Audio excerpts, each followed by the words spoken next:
തിരുവനന്തപുരം വാമനപുരത്ത് വിജയാഹ്ലാദ പ്രകടനത്തിനിടെ സംഘർഷം. UDF പ്രവർത്തകർ വിജയാഹ്ലാദ പ്രകടനം നടത്തുന്നതിനിടെ LDF മുൻ വാർഡ് മെമ്പറുടെ വീടിന് മുന്നിൽ പടക്കം പൊട്ടിച്ചതിനെ തുടർന്നാണ് സംഘർഷമുണ്ടായത്. വെഞ്ഞാറമൂട് പോലീസ് എത്തി ഇരു സംഘങ്ങളെയും പിരിച്ചുവിട്ടു. ജിബിൻ JB വിവരങ്ങൾ നൽകും. ജിബിൻ, പലയിടങ്ങളിൽ നിന്നായി ഇത്തരത്തിലുള്ള വാർത്തകൾ പുറത്തുവരുന്നു. അവിടെ എന്താണ് ഉണ്ടായത്?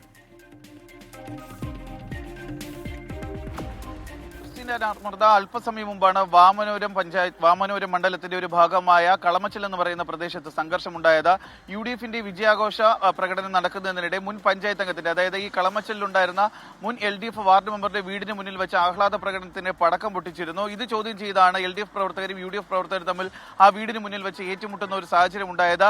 ഈ ഏറ്റുമുട്ടലിൽ ഒരു UDF പ്രവർത്തകന് സാരമായി പരിക്കേറ്റിരുന്നു. ഇയാളെ വാമനപുരത്തുള്ള പ്രാഥമിക ആരോഗ്യ കേന്ദ്രത്തിലേക്ക് എത്തുകയും ചെയ്തു. പക്ഷേ അവിടെയും വീണ്ടും UDF LDF പ്രവർത്തകർ തമ്മിൽ വീണ്ടും ഏറ്റുമുട്ടുന്ന ഒരു സാഹചര്യമാണ് ഉണ്ടായത്. തുടർന്നാണ് പോലീസ് അവിടേക്ക് എത്തി ആശുപത്രിയിൽ ചികിത്സയിലുണ്ടായിരുന്ന ആളെ ഒഴികെ മറ്റെല്ലാവരെയും അവിടെ നിന്ന് പറഞ്ഞു വിടുന്ന ഒരു സാഹചര്യം ഉണ്ടായത്. അതിനുശേഷം വീണ്ടും ഒരു സംഘർഷ സാധ്യത തന്നെ ഈ സംഭവം നടന്ന വീടിന് മുന്നിൽ ഉണ്ടായിരുന്നു. അതുകൊണ്ടാണ് ഇപ്പോൾ പോലീസ് വലിയ രീതിയിൽ ആ വീടിന് മുന്നിൽ ക്യാമ്പ് ചെയ്യുകയും ചെയ്യുന്നത്. ക്രിസ്റ്റീന,